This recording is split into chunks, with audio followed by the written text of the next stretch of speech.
Oke, halo guys, welcome back to Muda Belajar Investasi, teman trading dan investasi kalian.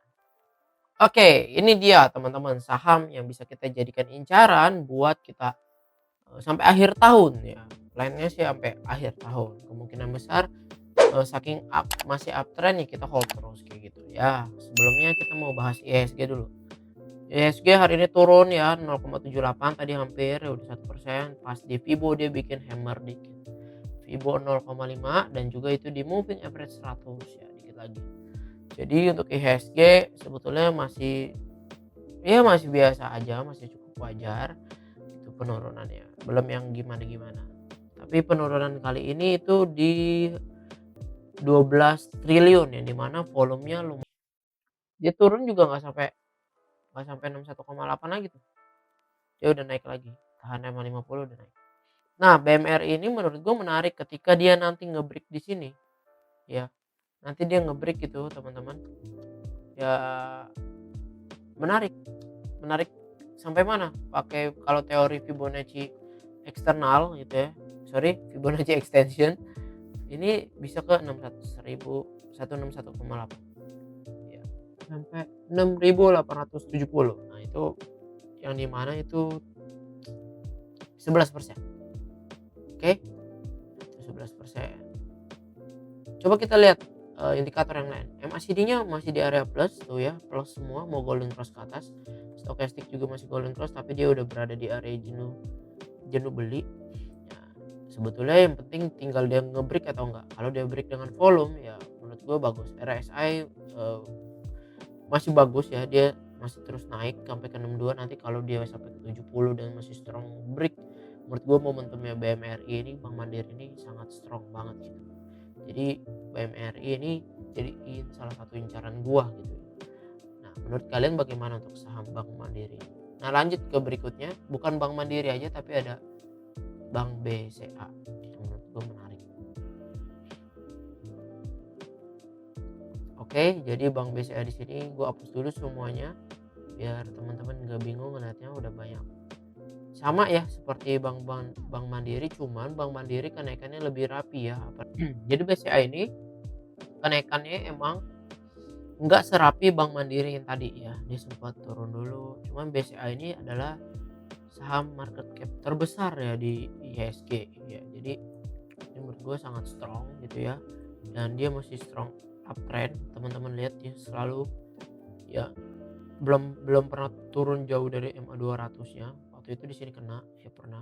Jadi waktu itu gue juga sempat jualnya di sini pas ada rebound, beli waktu di sini. Jadi sekarang dia masih terus uptrend.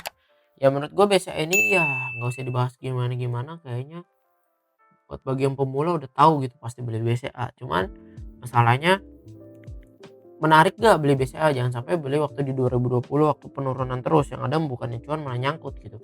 Nah, kalau menurut gue sekarang BCA ini menarik karena dia udah berhasil close lagi close di atas ke 4 moving average-nya, 20, 50, 100 dan 200 gitu ya. Terus kalau kita lihat yang dia tadinya turun terus nih, kita lihat ya, bikin lower high terus ya, lower high terus bikin lower low terus, teman-teman lihat ya tuh channelingnya ya.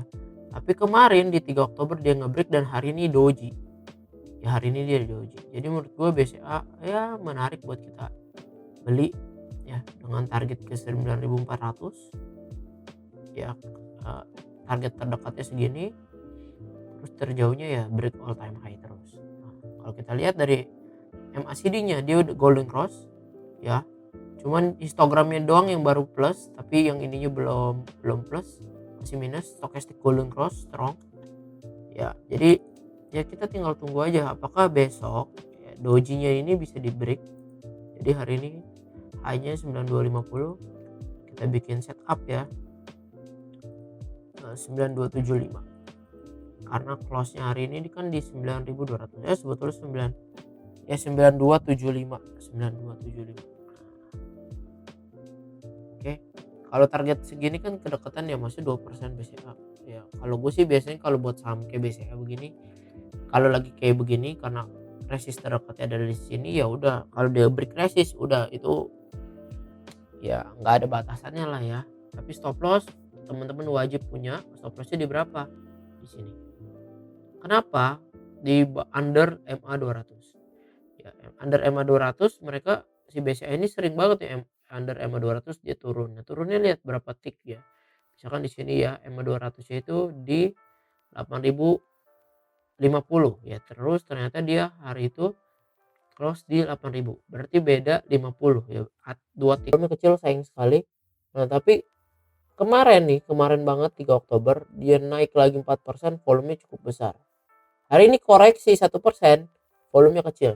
Nah, ini yang menarik. Koreksinya udah tipis-tipis ya. Sebetulnya ini kesempatan entry nih teman-teman. Nah, makanya maaf ini gua tarik garis tadi di sini karena di sini ada resistance yang bikin support, ada support ya. Ini tuh area-area krusial di 1930. Jadi 1930 untuk MAPI menurut gue menarik. Menurut kalian gimana? Bagaimana pendapat kalian ya? Nah, lanjut nih ke saham berikutnya itu si gitu dikali 7 gitu ya. Nah, under value juga tuh sama market cap. Dia bandingin ke situ. Nah, cuman kan makanya berbeda. Jadi kita harus bikin ramuan lah ya, mana yang paling cocok buat kita masing-masing. Nah, jadi untuk apa ini menurut gue menarik. Persentasenya udah gue siapin. Dan teman-teman kalau punya stop loss yang lebih lebar atau yang lebih sempit silakan. Yang penting jangan cuma pakai feeling tapi pakai analisa. Kenapa lu taruh stop loss di sana? Oke? Jadi jangan feeling. Kayaknya gue 3% aja lah, 4% aja lah sanggupnya. Karena patokannya bukan persen, tapi patokannya nilai rupiah. Kalau kita beli MAPA satu lotnya itu kan cuma 87.000. Kalau lu loss 10% juga masih sanggup kan? Loss 20% juga sanggup kan kalau belinya satu lot. Ya, tapi kalau ketika lu belinya udah 5.000 lot gitu, apakah sanggup? Nah, jadi patokannya jangan persen tapi patokannya rupiah. Ketika kita udah tahu titik persentase lossnya mau di mana, lu baru tentuin mau belinya berapa lot. Kayak gitu sih teman-teman. Oke, jadi sekian video kita hari ini. Kalau misalkan dirasa bermanfaat, bolehlah teman-teman bantu like supaya channel ini makin bertumbuh. Jadi thank you semuanya. See you in the next video. Bye bye.